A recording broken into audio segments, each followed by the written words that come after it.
মাসটা এটাই ছিল, নাম ছিল জুলাই। হাতের কর গুনতে গেলে বরাবর 12 মাস আগের কথা বলতেছি। মনে পড়ে সেই 24-এর কথা। হাজার হাজার ভাইয়ের প্রাণ গেল, হাজার হাজার বনে পিটুনি খেলো, কোটি কোটি মানুষ রাস্তায় ছিল, আর পুরো বাংলাদেশ ছিল আতঙ্ক। একজন পুলিশের বন্দুকের সামনে বুক পেতে দিল, আরেকজন পানি নিয়ে মাঠে নামলো। রইল না কারোর জীবন, একের পর এক চললো হত্যাযজ্ঞ। চলে গেল হাজারো প্রাণ, খালি হলো হাজারো মায়ের কোল। ভাই ভাইকে হারালো, বোন বোনকে হারালো, বাবা মা হারালো তার সন্তান। কি নির্মম দৃশ্য!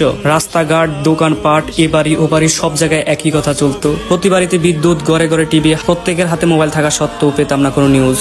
বন্ধ করে দেওয়া হয়েছিল সকল কানেকশন, আর নেওয়া হয়েছিল হাজার লাখো ভাইদের প্রাণ। দেওয়া হয়েছিল শুধুমাত্র 5 জিবি ইন্টারনেট। আমি 71 দেখি নাই, আমি দেখেছি 24। 71-এর মূল চেতনা ছিল বাংলাদেশকে স্বাধীন করা, ঠিক একইভাবে 24-এর চেতনাও ছিল সেই বাংলাদেশকে সংস্কার করা, স্বাধীন করা। তবে একটা প্রশ্ন থেকেই যাবে, বাংলাদেশ কি আদৌ স্বাধীন?